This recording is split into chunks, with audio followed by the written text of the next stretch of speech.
I want to ask you one question about Aman. Oh. Stop it. You're going to make me cry. Yeah. Welcome to Fika's Focus. Voices leading change. All right. You ready to go? Yeah. We are live. We are live here with Elianna, one of our superstars out of Terrace Views. I love having these opportunities to sit in and talk with people like yourself. It gives me a chance to thank you for a starter, for the value you bring to Terrace Views and actually to Future Focus as a group, as a company. Yesterday we had the kōrero with Danielle and we talked a wee bit about you, and we know that you've got a very big future. And I won't reveal all what Danielle said. You have to watch that to see what she said, because I don't want to steal her thunder of her assessment on you. But we're really excited to see your growth coming and stoked to have you on the podcast. Thank you. I'm excited to be here. What excites you about life right now? What's going on in life that's really exciting for you? I feel like something that's exciting for me right now is my study. I've always hated study. I never liked school. So to do this was very big and scary for me. But now that I'm in it, I love it. I'm thinking now, what's next? What can I do next? I'm always talking about it at work. I'm like, oh, I've done this, I've done that. And so I'm really excited about that at the moment. So you've made that decision and so you've submitted one assessment, come back and got your merit and crushed it. Yeah. And in that sense, I think, like, again, you've got a skill set that certainly aligns you to being a teacher. There's, kids love you, you get on well with kids. That helps in teaching. But also the academic end side, or whatever you want to look at. The ability to say, I need to do this, or I want to do it now, is a cool part. But what's some of the how am I saying this, the energies you said to try to convince yourself, this is where I need to head? What were you talking to in that space? How did you convince yourself, actually, this is where I need to go now? I had been thinking about it for a while. Yep. But it was always the fear of, I might fail, or this is too long. Like, what if I get into it and I'm like, this isn't for me. But I think it was watching Ella do her studies, and she was thriving in that space. And it made me think, I wonder what I could be like if I was in that space too. And so one night I just asked her, I was just asking all these questions, like, what about this, what do you have to do for this? And she said it was so easy. Everything that I asked was very simple, and it was all the answers that I was looking for. And I think that was all I really needed. And that fear of failure, I mean, we've all encountered that. Yeah.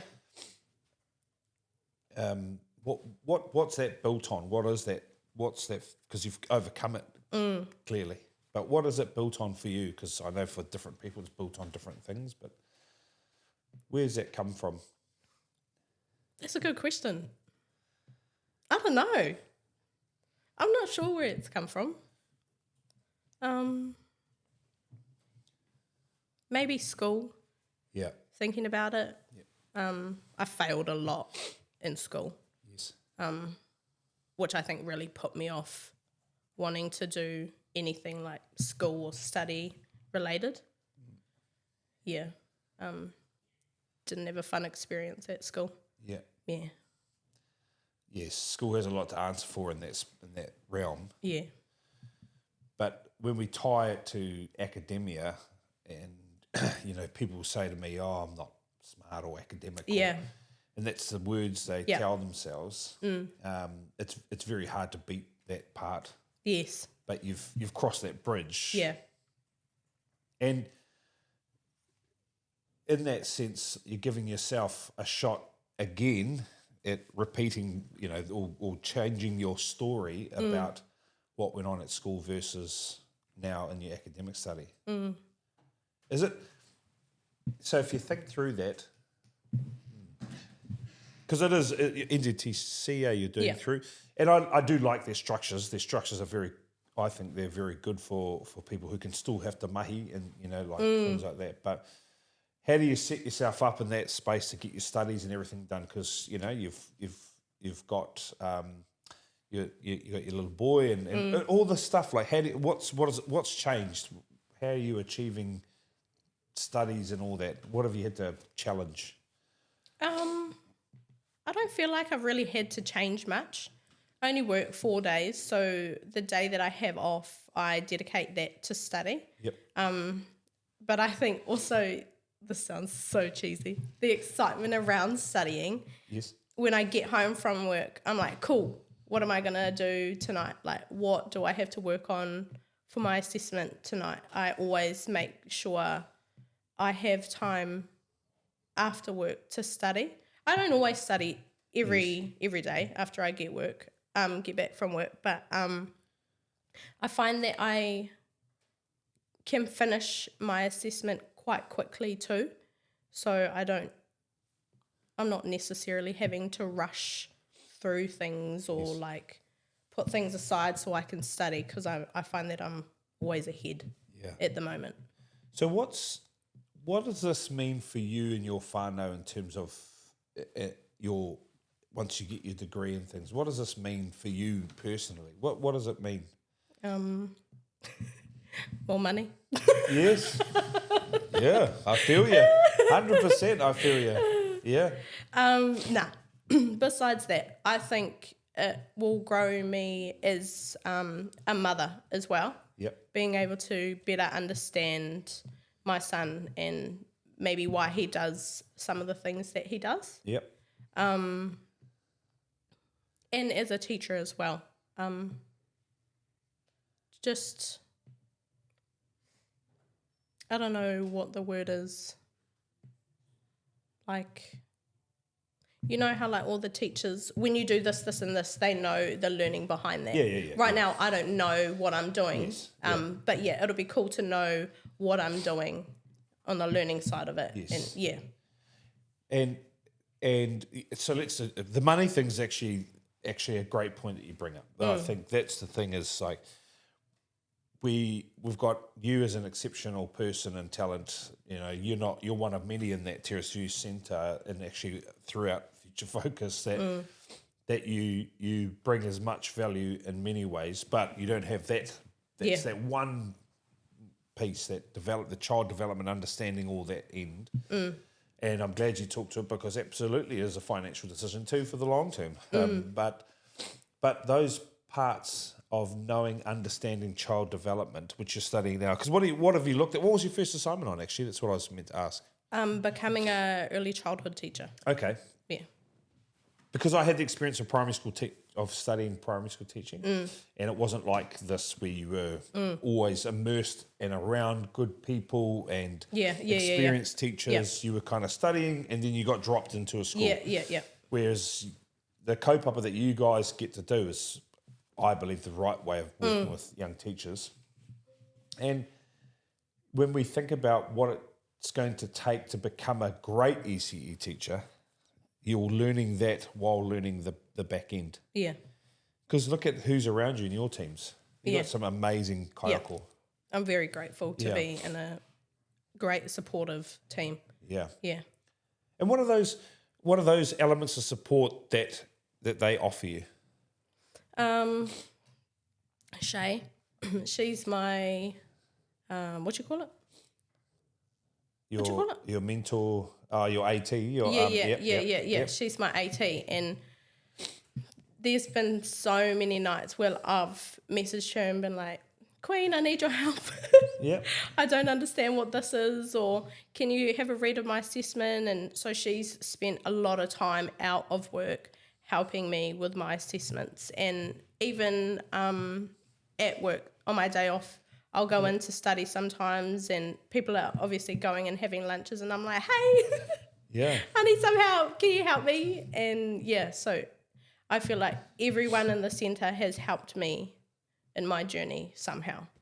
So Shay, yeah, she's awesome. Yeah. And I think that's we're really grateful to have Shay in our spaces and have that impact on people like yourself. It is that desire though for you to ask for help. Yeah. Where does that come from?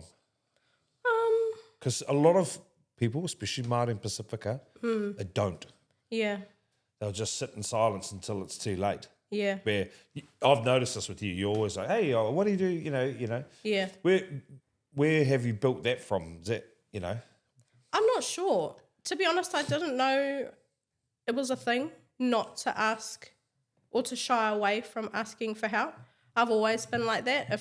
If I'm stuck in any way, I'll ask anyone. Hey, look, I need some help. Can you help me? Yeah, I don't know. Maybe it's just my upbringing, the way my mum raised me. I was never afraid to ask for help. Even in school back in the day, I'd be doing assessments and I'd be like, hey, miss, what's this? I don't understand. Yeah. Yeah. So I've always been like that. It's a valuable trait because in early learning, well, actually in the education sector, I certainly see teachers silo themselves off. They just step away or they won't, seek help. Yeah. And interestingly, we want children to seek help as often as they can, but teachers won't do that. Yeah. But that strength for what you do in that sense of being vulnerable and being like, oh, actually, I don't understand this. And actually, I'm the same. I'm very similar to you. I was just like, I don't get it. Yeah. I don't get it. You know, I need you to talk me through it. Yeah.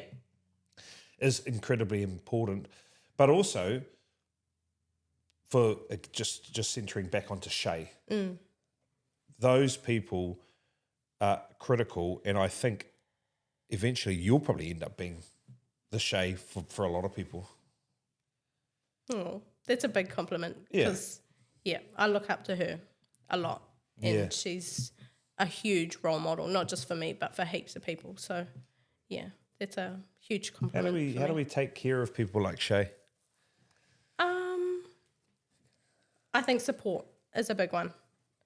I think she's got a lot of ideas, and she's not afraid to,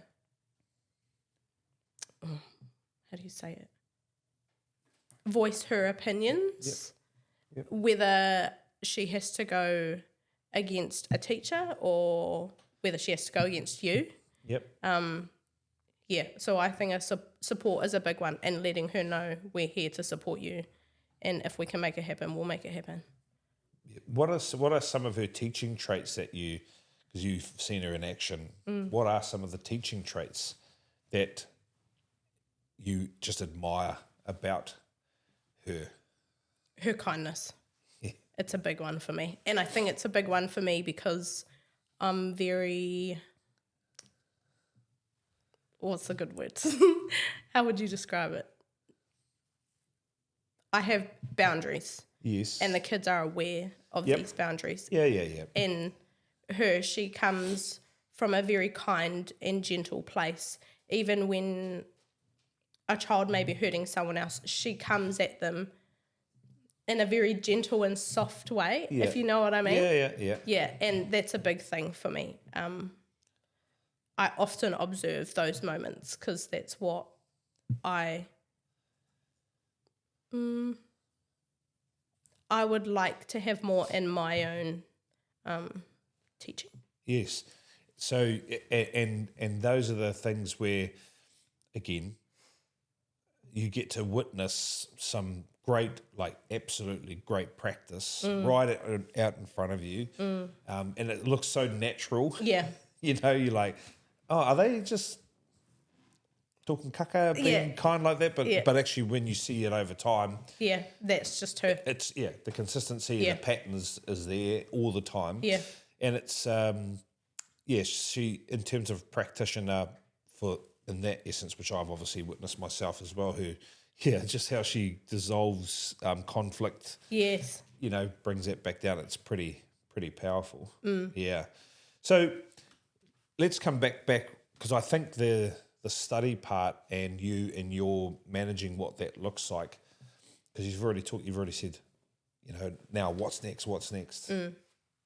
You get through your degree. Let's try to fast forward. You get through. You do your 3 years, and you go from there. Well, then what? What do you think? What do you think this opens up for you? Leadership. Yeah. If I'm going to be honest, that's where I'm heading. That's where I want to go. Why is that? Cool. I love it.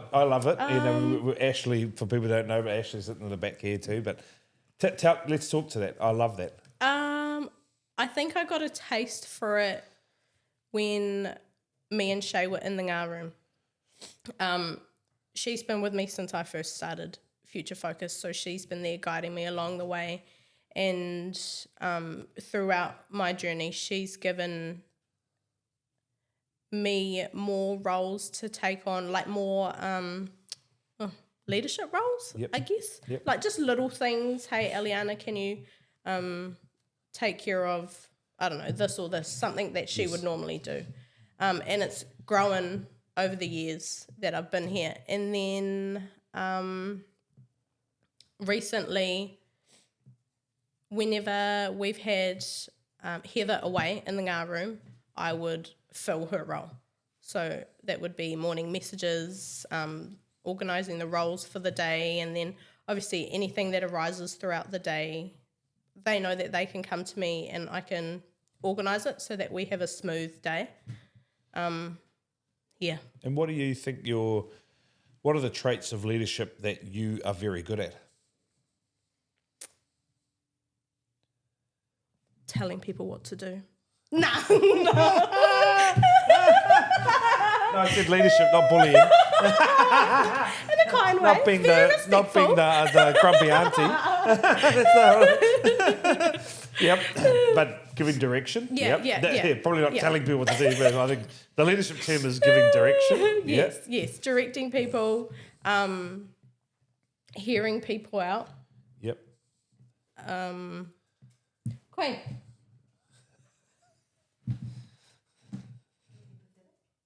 Oh, empathetic. Yeah. I listen. Cut that out. They're going to leave that in. Wait, hang on. I need to wipe my nose. Sorry.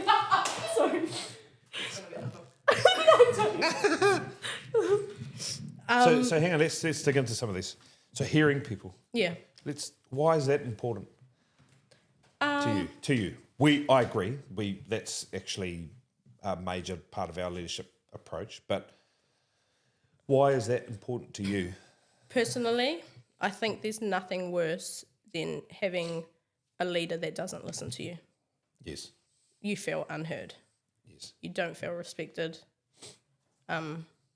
So I think that's very important for you to be able to come to me, and then for me to be able to hear you, and then, okay, cool. What can we do to resolve this? Yeah. Because that's what I would want from a leader. Yes. And I'm very grateful that we have great kaimahi in our centre to be able to observe. Yeah. And you're exactly right. You've knocked it on the head, because the worst thing is you can't. Well, again, Danielle yesterday she spoke to. She's often asking, am I approachable? Do people feel like they can come and talk to me and share with me? And so it's cool to have, obviously, podcast with Danielle yesterday, then you, and you got the same themes. What about dealing in your leadership journey, about dealing with tough situations? How do you envisage, because you've got a skill set, you actually, you're high energy, and you do bring A bit of chaos. Fun, yeah. But fun, which I think is an actual leadership trait, is fun. It can't be fun at the expense of someone else or going overboard. Like, my toxic trait is I make jokes out of things far too early, Yeah. If something's gone down Yeah. and I'm like, ooh, looking to Yeah, make a I'm joke like that about too it. sometimes. So I have to really catch it. I have to catch that. But when it comes to difficult situations, how do you think you will solve or help alleviate a difficult situation?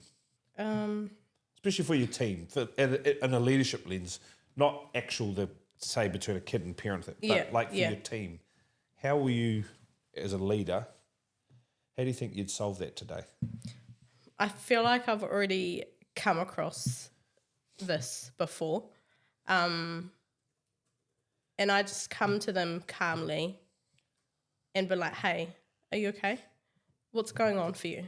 And then so they've expressed to me what's happened. And then we've worked through, okay, cool. What can we do to solve this? I understand you're feeling this way. Do you need to take a 10 and then come back on the floor when you're ready? If so, that's fine. And then I can deal with this. Yeah. Work it. Yeah. I think because... She's been doing a good job here. No, I'm quite fiery myself, Same. So I feel like I've seen both sides. Yeah. The fieriness in me, and to be honest, I've had to work really hard at changing my pattern. Yeah. And believing that I actually can communicate things calmly. Yeah. Yeah. And sometimes It's a work on. It's a constant Let's work say on, that, yeah. but a lot of it. So you've got a structure and approach there. You've said, "Hey, look, calmly." You said calmly, I would say, but it's also part of that in our own journey for people like you and I who are quite fiery and upbeat and things. Yeah, that we can often in our leadership journey lose people because of our response. Yes. And that's the challenge. Yeah. That's the challenge of being up high, boom, boom, boom, but then we can respond really poorly. Yeah. And then all of a sudden that person, and we just never recoup. Yeah. I'm quite grateful though, because I've got a lot of people that know me and know what I'm like and will check me on it. And I appreciate that. Yep. And I always tell them, hey, if I'm acting up, check me. And I'll respond to it well. Yeah. Yeah. I'm like, okay, thank you. I need a simmer. So where's that come from in terms of your ability to cope with being checked? What's that about? Who can check you? Anyone? Majority? Yeah, majority can. Majority of the people in my centre can check me. And the people that can't, what is it for you? What's your work, or maybe, and just for you, we don't need to worry about who can't. Yeah.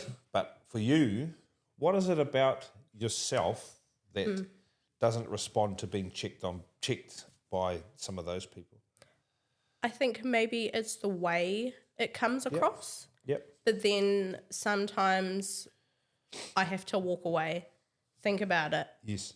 and be like, okay, it was coming from a kind place and it wasn't meant to be. A personal attack. Yes. Yes. Yes. Yeah. Yeah. Yeah.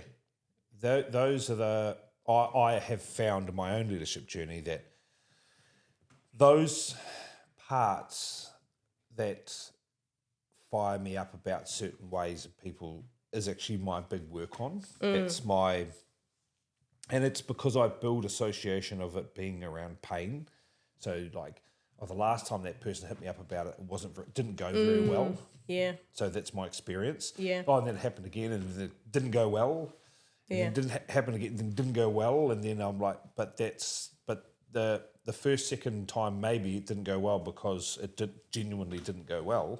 But the third, fourth, and fifth time, there is a likelihood that it didn't go well because I've just got a bias that this person's just out to get me. And I know I used to be that way. Yeah. So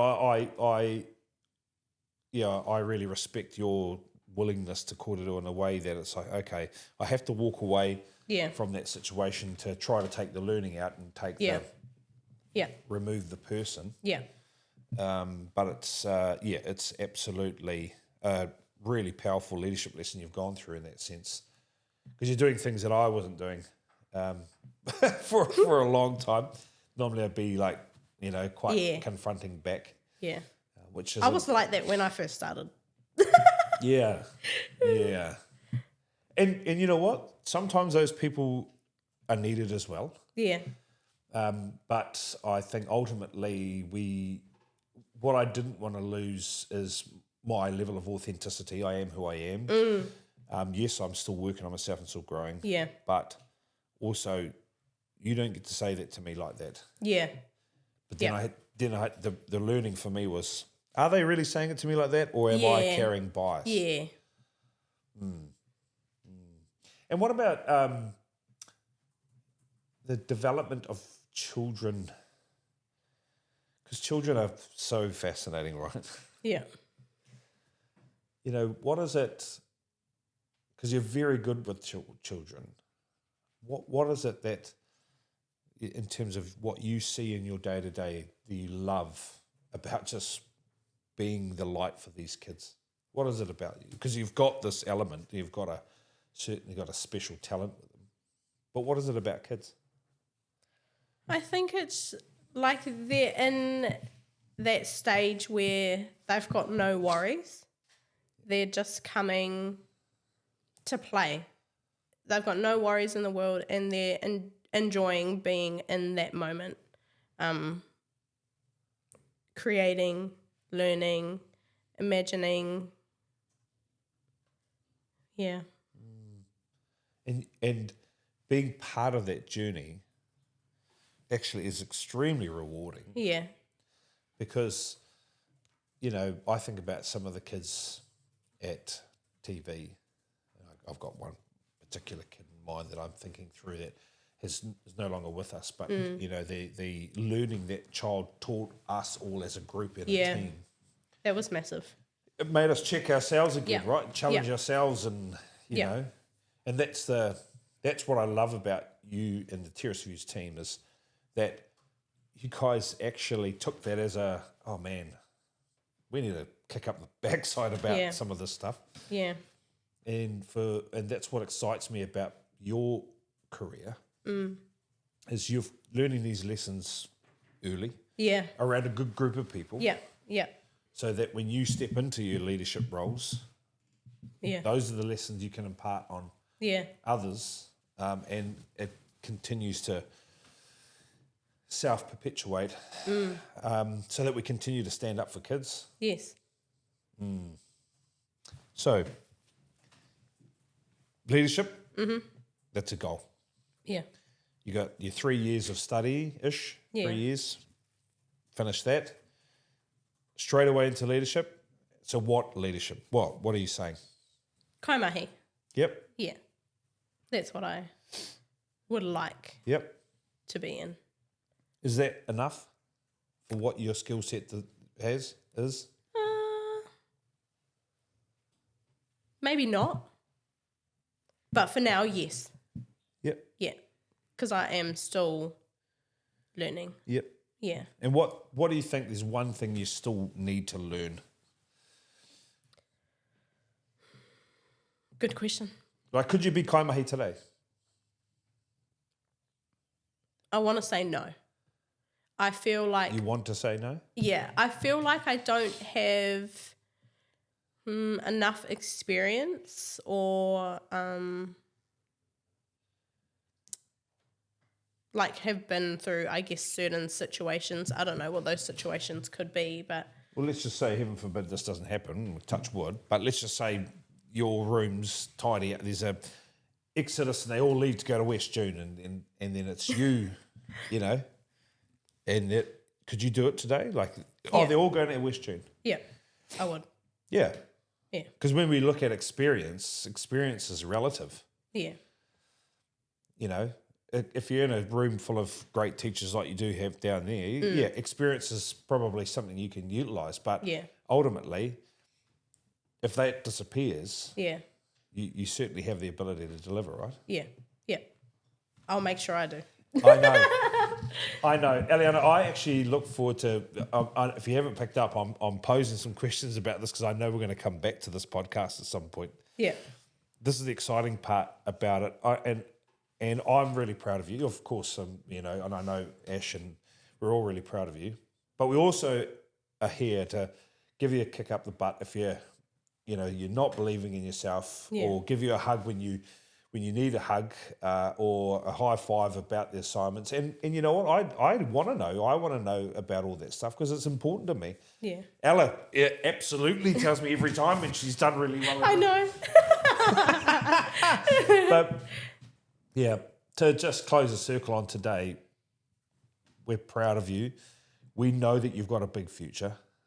And whether it's with Future Focus or in education, we would love to be part of whatever it is.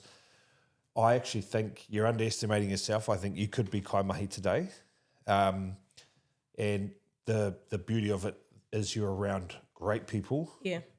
Danielle, Shay, Heather, Amy, they're all great people. And you're in a situation where I know your development is at the forefront. So, yeah. Thank you. Before we finish, I want to ask you one question about Aman. Oh. Stop it! You're gonna make me cry. Yeah. You guys are crack up. You guys are Mate. When me and him are in the room, there was honestly one time he come out to chat to me in the staff room, and Danielle had a look and saw us, and the way we were talking, she was worried we were fighting, and she wanted to come and check that we were okay. Honestly, I love your guys' relationship. He's a cheeky fella too. Yeah, we just give it to each other. Yeah. But it keeps the space exciting. Yeah, and you're fun. very professional. Oh yeah, very Yeah. professional. Love him. You got a wicked relationship with Aman, and again, it's a kudos to you. Well done, and we at Future Focus, we're just really pumped to see you grow. Thank you. So thank you very much for coming on today. Thank you. See you next time. Up the wires. No. Yeah. Oh, you got to put that in there.